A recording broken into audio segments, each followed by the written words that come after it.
Presented by DNS Entertainment. Zim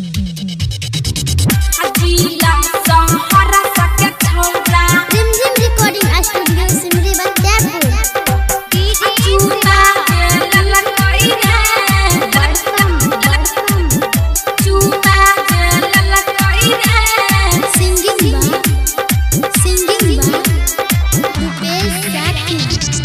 Patna के पायल छौरी कोना छौरा दिल कहोगे। पटना के पायल छौरी कोना छौरा दिल कहोगे। गाला दोनों लाल लगई छौ चुमा के लेल कहोगे। गाला दोनों लाल लगई छौ चुमा के लेल कहोगे। गाला दोनों लाल लगई छौ। पटना के पायल छौरा यरबा जे दल कई रे।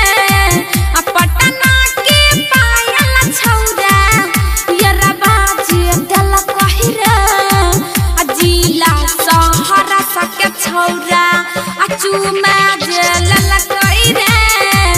जिला खगड़िया के छौरा चुमा जे लल कई रे।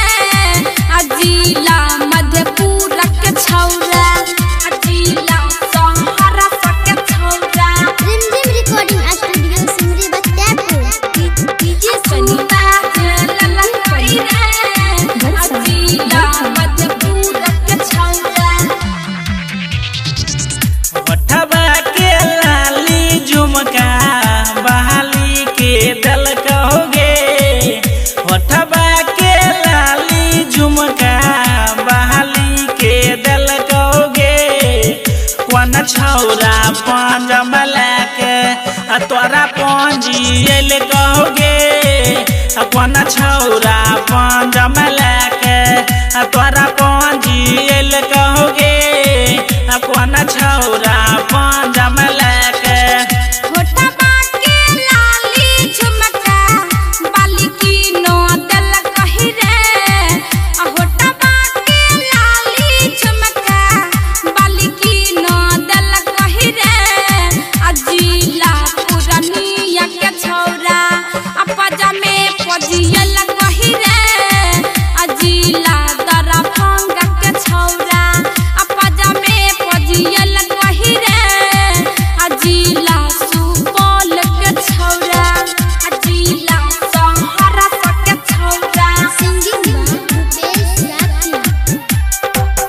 चुमा जे लल कई रे। जिला मधेपुरा के छौरा।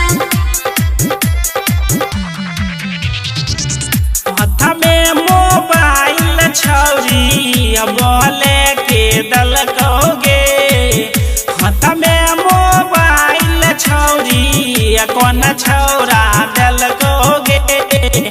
कोन छौरा कन की मार के तोहरा बोलल कहोगे। कोन छौरा कन की मार के तोहरा बोलल कहोगे। कोन छौरा कन की मार के उदे अकेला मोबाइल किनिए को दल कही रे।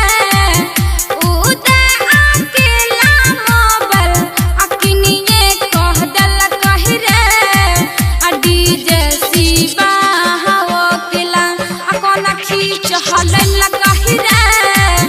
डीजे शिवा हो केला कोन खींच हलल कही रे। डीजे शिवा हो केला बुझली रे छौरा।